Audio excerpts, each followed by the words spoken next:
Que Dieu le Créateur vous bénisse abondamment au nom magnifique et victorieux de Jésus-Christ, qui est l'unique voie, l'unique chemin qui mène les gens au Père Céleste.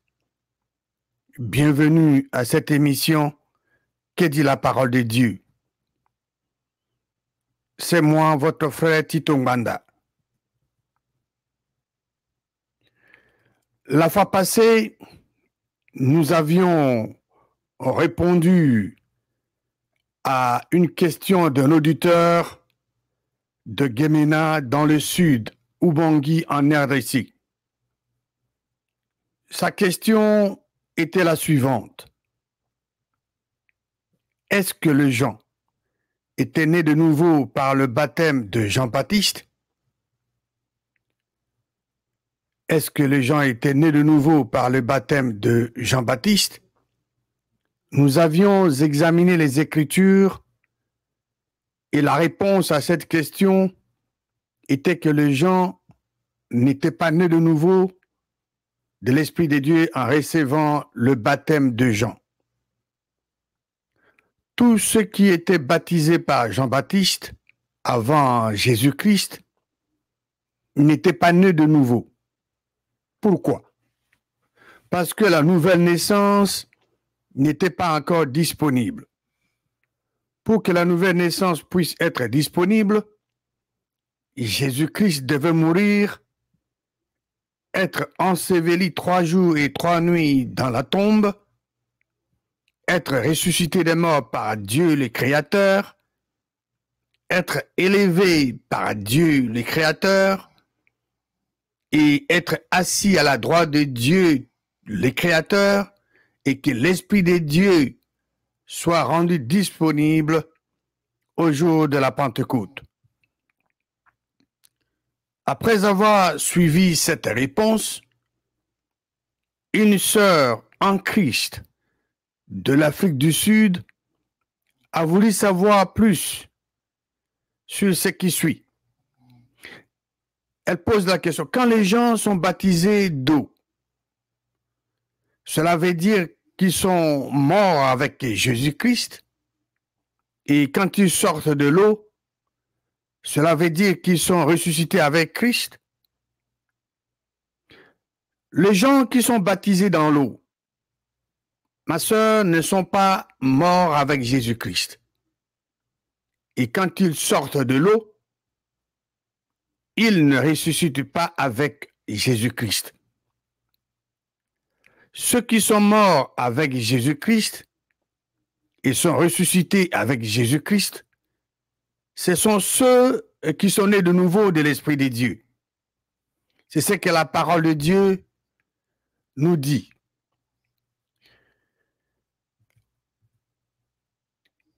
Elle veut comprendre aussi la réponse de Jésus-Christ à Nicodème dans l'évangile de Jean, chapitre 3, verset 3 et le verset 5. Dans l'évangile de Jean, chapitre 3, verset 3, il est écrit, Jésus répondit à Nicodème, qui est allé poser la question de nuit à Jésus-Christ.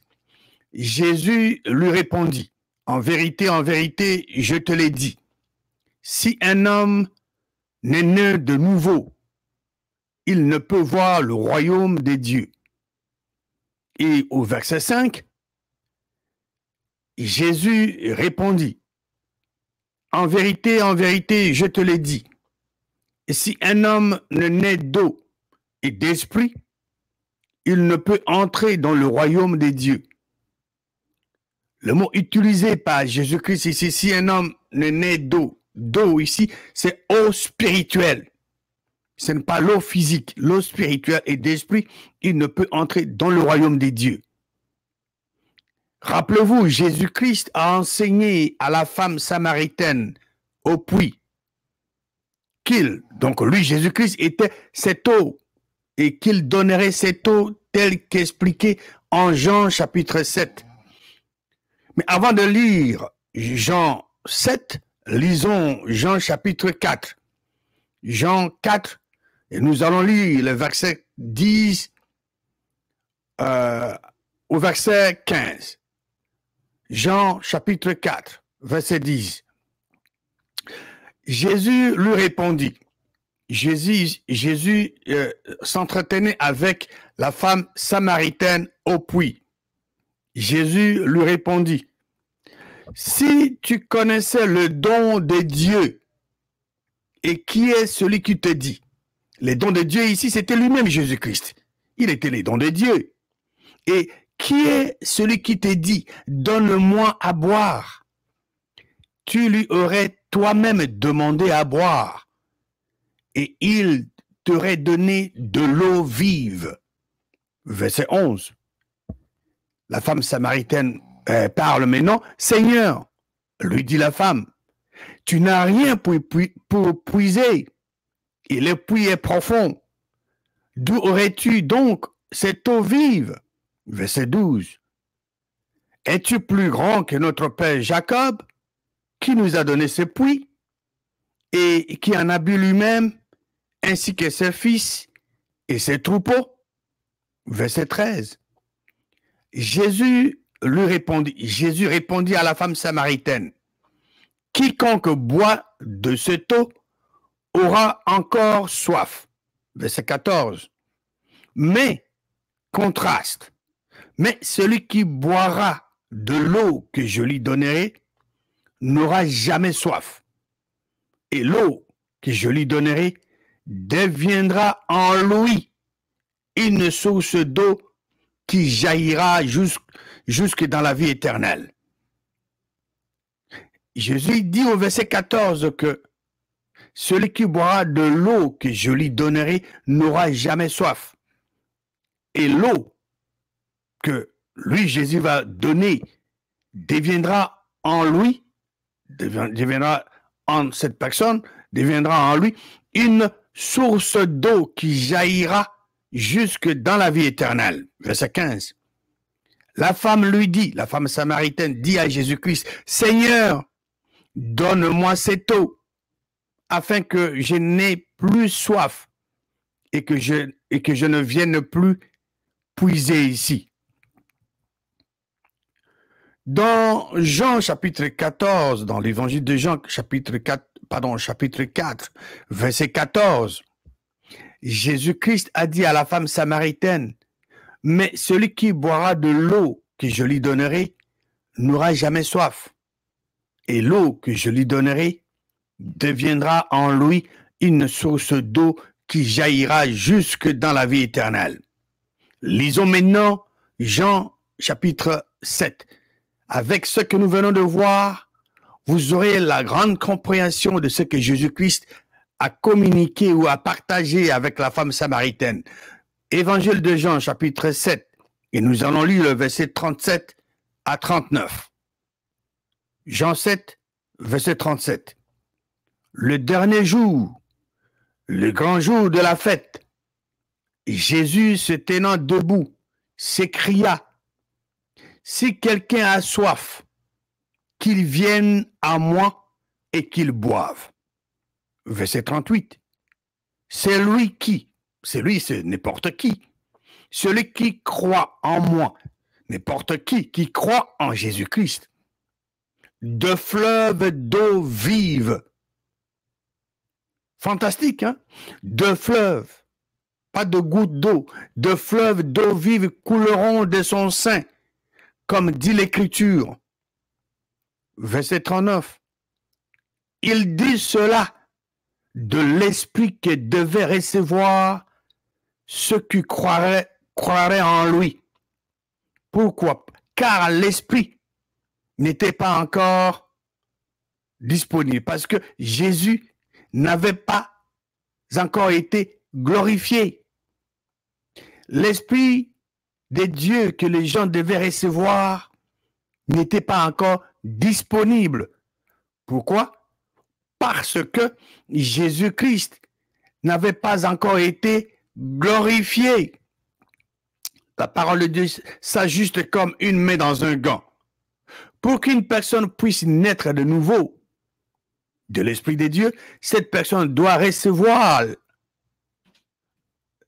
Donc l'Esprit de Dieu, je réponds, pour qu'une personne puisse naître de nouveau, cette personne doit recevoir l'Esprit de Dieu. Et pour naître de nouveau de l'Esprit de Dieu, cette personne doit confesser de sa bouche le Seigneur Jésus. Cette personne doit croire dans son cœur que Dieu a ressuscité Jésus-Christ d'entre les morts. Cette personne sera sauvée. Jean-Baptiste baptisait d'eau. Et le baptême de Jean-Baptiste n'était pas le baptême qui donnait aux gens le don du Saint-Esprit. Pour mourir avec Christ et ressusciter avec Christ, une personne doit naître de nouveau de l'Esprit de Dieu. Et c'est ce que la parole de Dieu nous dit. Allons dans Romains, le livre, donc l'épître de Paul aux Romains, chapitre 6, et nous allons lire le verset 4. Romains 6, verset 4. Nous avons donc été ensevelis avec lui, donc avec Christ, par le baptême à sa mort, afin que, comme Christ est ressuscité des morts par la gloire du Père, de même, nous aussi, nous marchions en nouveauté de vie. Romains 6, lisons maintenant le verset 6 à 10. Sachant que notre vieil homme a été crucifié avec lui, afin que le corps du péché fût détruit, pour que nous ne soyons plus esclaves du péché. Car celui qui est mort est libre du péché. Oui, parce que la personne qui est morte ne peut plus commettre un péché. Verset 8. Or, si nous sommes morts avec Christ, nous croyons que nous vivrons aussi avec lui. Verset 9. Sachant que Christ, ressuscité des morts, ne meurt plus. La mort n'a plus de pouvoir sur lui. Verset 10. Car il est mort, et c'est pour le péché qu'il est mort une fois pour toutes. Il est revenu à la vie, et c'est pour Dieu qu'il vit. La sanctification est l'un de nos 5 droits de filiation. Chaque personne qui est née de nouveau de l'Esprit de Dieu a reçu, par la grâce de Dieu, les 5 droits de filiation. 1 Corinthiens 1, verset 30 parle de certains de ces droits. 1 Corinthiens chapitre 1, verset 30. Or, c'est par lui que vous êtes en Jésus-Christ, lequel, de par Dieu, a été fait pour nous sagesse, justice et sanctification et rédemption. Quand une personne est née de nouveau de l'Esprit de Dieu, cette personne reçoit, comme je venais de le dire, reçoit de Dieu les 5 droits de filiation qui sont la justice, la justification, la sanctification, la rédemption et le ministère de la réconciliation. Notre droit de filiation, appelé droit de sanctification, la sanctification, veut dire que nous avons été mis à part. Cela veut dire que nous étions morts avec Christ. Nous étions ensevelis avec Christ. Et Dieu nous a ressuscités ensemble avec Christ. Dieu nous a élevés ensemble avec Christ. Et Dieu nous a fait asseoir ensemble avec Christ à sa droite dans le lieu céleste. C'est ce que dit Éphésiens chapitre 2. Allons dans le livre d'Éphésiens chapitre 2, verset 6. Il est écrit, il, se référant à Dieu, il nous a ressuscités ensemble et nous a fait asseoir ensemble dans le lieu céleste en Christ Jésus. Pour mieux comprendre notre sanctification, nous devons aller dans le livre d'Éphésiens, chapitre 1. Et après avoir lu le verset 19 à 21 du chapitre 1 d'Éphésiens, nous allons maintenant lire Éphésiens chapitre 2, verset 6 que nous venons de lire. Allons dans Éphésiens chapitre 1. Lisons le verset 19 à 21. Verset 19.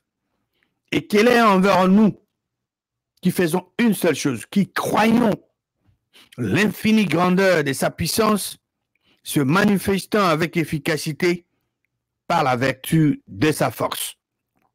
Verset 20. Il a déployé en Christ cette puissance infinie, cette infinie grandeur de la puissance de Dieu. Dieu l'a déployé en Christ en le ressuscitant des morts et en le faisant asseoir à sa droite dans le lieu céleste, au-dessus de toute domination, de toute autorité, de toute puissance, de toute dignité et de tout nom qui se peut nommer non seulement dans le siècle présent, mais encore dans le siècle à venir. Maintenant, lisons Éphésiens chapitre 2, verset 6, qui nous dit, donc Éphésiens chapitre 2, verset 6 nous dit que Dieu nous a ressuscités ensemble avec Christ et Dieu nous a fait asseoir ensemble avec Christ à sa droite dans le lieu céleste. Merveilleux. En conclusion, quand les gens sont baptisés d'eau, cela ne veut pas dire qu'ils sont morts avec Jésus-Christ. Et quand ils sortent de l'eau, cela ne signifie pas qu'ils sont ressuscités avec Christ. Les gens qui sont baptisés dans l'eau ne sont pas morts avec Jésus-Christ. Et quand ils sortent de l'eau, ils ne ressuscitent pas avec Jésus-Christ. Parce que pour mourir avec Christ et ressusciter, être ressuscité avec Christ, une personne doit naître de nouveau de l'Esprit de Dieu. Ceux qui sont morts avec Jésus-Christ et sont ressuscités avec Jésus-Christ, ce sont ceux qui sont nés de nouveau de l'Esprit de Dieu. Ce sont ceux qui ont confessé de leur bouche le Seigneur Jésus et qui ont cru dans leur cœur que Dieu a ressuscité Jésus-Christ d'entre les morts. Que Dieu vivant et vrai vous bénisse abondamment au nom triomphant et victorieux de Jésus-Christ.